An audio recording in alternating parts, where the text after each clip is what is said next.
अस्सलामुअलैकुम।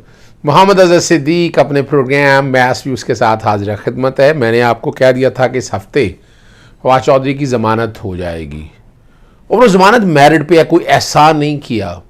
पहली तो बात है 124 से बगावत इस मुकदमे में लगती नहीं है और एडवोकेट और सेशन जज साहब को ये कहना चाहिए था ऑर्डर के अंदर, लेकिन वहां तो पता लगा भी ऑर्डर मेरे पास नहीं है। वहां तो ये लग गया कि दोबारा तो मोहतात रहो, ये कंडीशन लगा दी। किस बात का मोहतात रहे? हम भी समझना चाहते हैं सेशन जज साहब, हम भी, जब एक दफा है ही नहीं और आपने कैसे आप समझ लिया कि ये बगावत के जिम्मे में आता है, जो आप बुनियादी हकूक के खिलाफ ऑर्डर कैसे पास कर सकते हैं? बड़ी तकलीफ हुई मुझे सुन के। अब पता नहीं ऑर्डर मैं देखूंगा उसमें मैं अलग बात करूंगा, लेकिन अभी मुझे बड़ी तकलीफ हुई है बात सुनकर कि ये कंडीशन लगा दें। आप आर्टिकल 19 को उठाकर बाहर फेंक दें। बैकग्राउंड पे चल रहा है आर्टिकल 19 और आर्टिकल 19 को देख रहे जो राइटर लगे हुए इंसाइटमेंट टू ऑफेंस। कौन सी ऑफेंस की है जी उसने, फवाद चौधरी ने? और वैसे तो सेशन जज साहब को बेल मंजूर करने के बाद कहना चाहिए था कि ये 124 ये जो है ना अट्रैक्ट नहीं होता, यानी प्रामा फिशाई बता दें आप।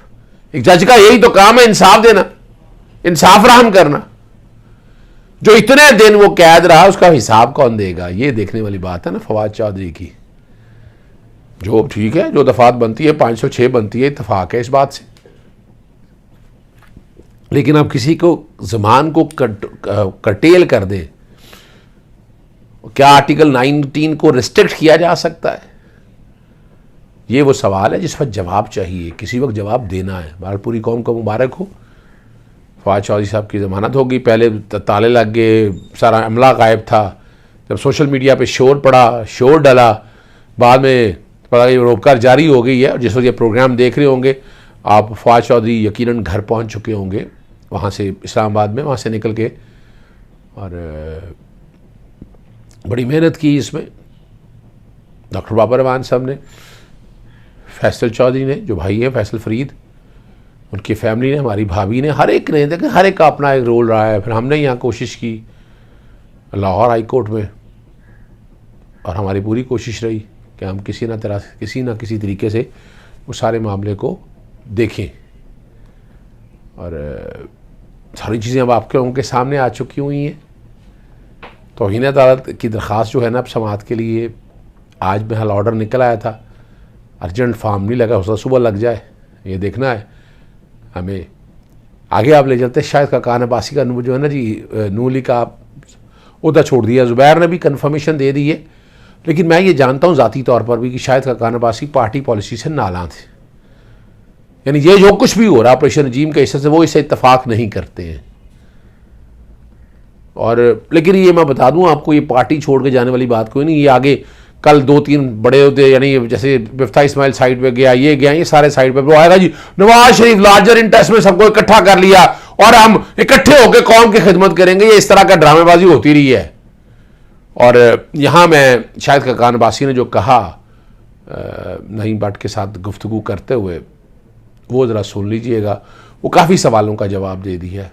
उन्होंने आईने पाकिस्तान की बात की, फवाद चौधरी के साथ जो सलूक होना है उन्होंने, ये देखें ये वो वाला नहीं है जो नैब करता रहा। नैब तो आईन और कानून के मुताबिक, यानी करप्शन और करप्ट प्रैक्टिस, ये यहाँ कौन से ऐसे केसेस हैं अभी तक तो इनमें से किसी के खिलाफ करप्शन या करप्ट प्रैक्टिस का केस तो आ नहीं सका है।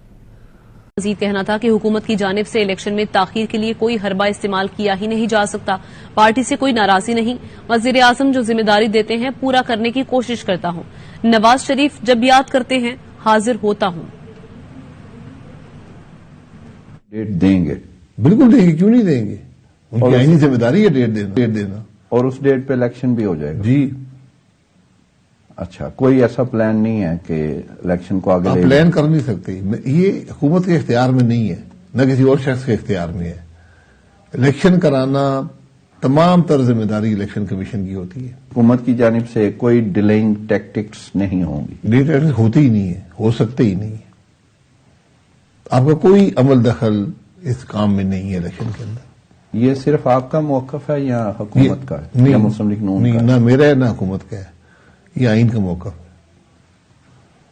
अच्छा, और अगर फर्ज करें इलेक्शन नहीं कराए जाते, कोई फाइनेंशियल इमरजेंसी या अमनो अमान या कोई और मसला हो जाता, फिर वो इलेक्शन कमीशन को जस्टिफाई करना पड़ेगा। अगर गवर्नर डेट नहीं देता इलेक्शन की, गवर्नर साहब नहीं देते दोनों, तो वो गैर आईनी बात होगी। वो एक आईनी ओहदा रखते हैं और इलेक्शन कमीशन ने उनसे पूछा है, वो नहीं देगा तो इलेक्शन कमीशन खुद फैसला कर देगा।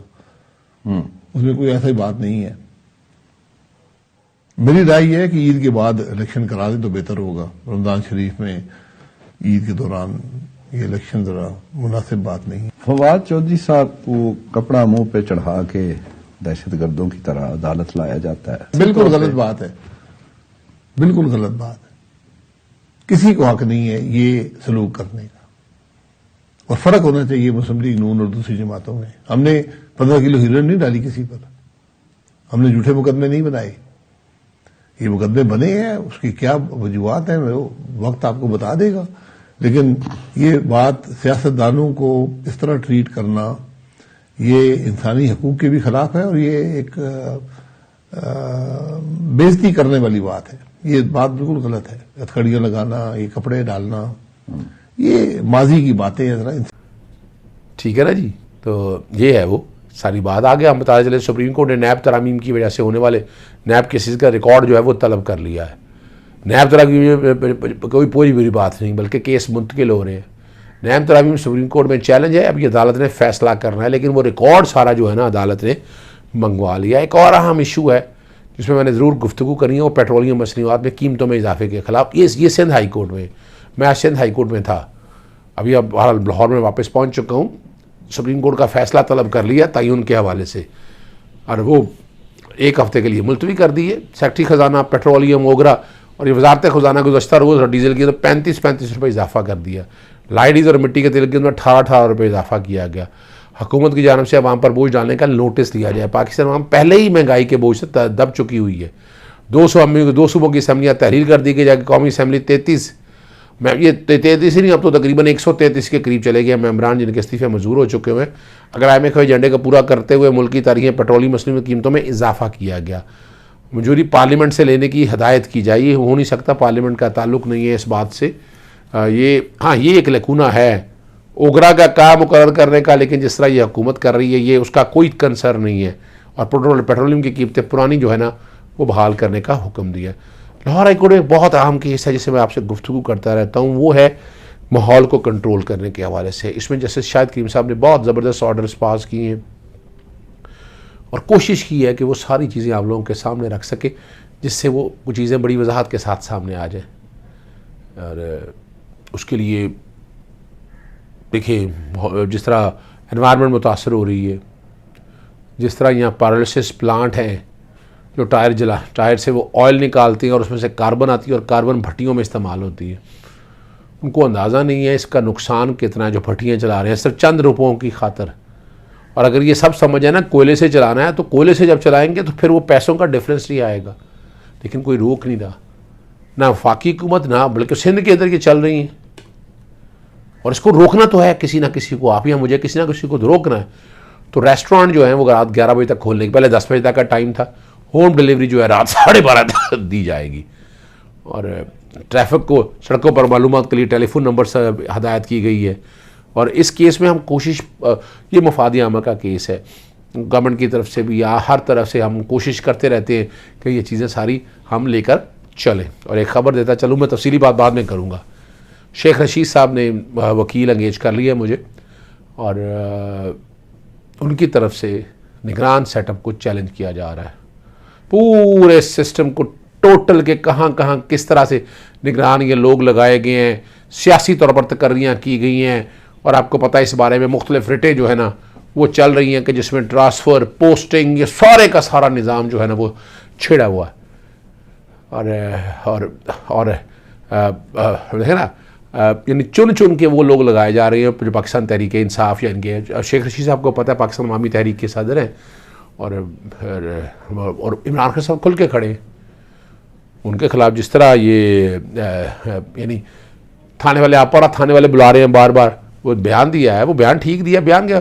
और इस्लामाबाद पुलिस जो है ना, ये देखें सुप्रीम कोर्ट वहाँ बैठी है, लेकिन इस्लामाबाद पुलिस जिस तरह अपने इख्तियारात इस्तेमाल कर रही है वो कमाल है।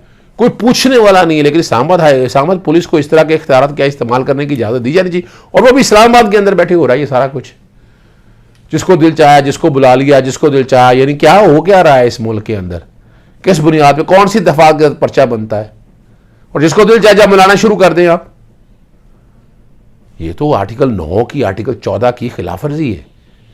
आप बुनियादी हक को मुतासर कर रहे हैं, आप बुनियादी हक तोड़ रहे हैं, इस बात की इजाज़त तो नहीं दी जा सकती ना। शेख रशीद साहब ने मीडिया से गुफ्तगू हरते भी इजहार किया कि वो बिल्कुल खड़े, और जैसे उन्होंने कहा कि इमरान खान को हटाने की साजिशें हो रही हैं, नाहल करने की साजिशें हो रही हैं, और मिटाने के हवाले से, और वो जो उनके कत्ल के हवाले से जो बातें जो इमरान खान ने खुद की हैं वो इसको ओन करते हैं। ये फैसला अब आवाम करे यार, इस सारे मामले को देख के आवाम को सोचना है कि सारे मामले को किस तरह लेकर चलना है। अगर इस तरह लेकर चलेंगे तो हालात बेहतरी की तरफ जाएंगे। मेरा काम है आप तक आगाही जारी रखते रहना। मैंने कोशिश की आप तक एक एक चीज़ बताता रहूँ। इजाज़त चाहता हूँ। अस्सलाम वालेकुम, अल्लाह हाफ़िज़, पाकिस्तान जिंदाबाद।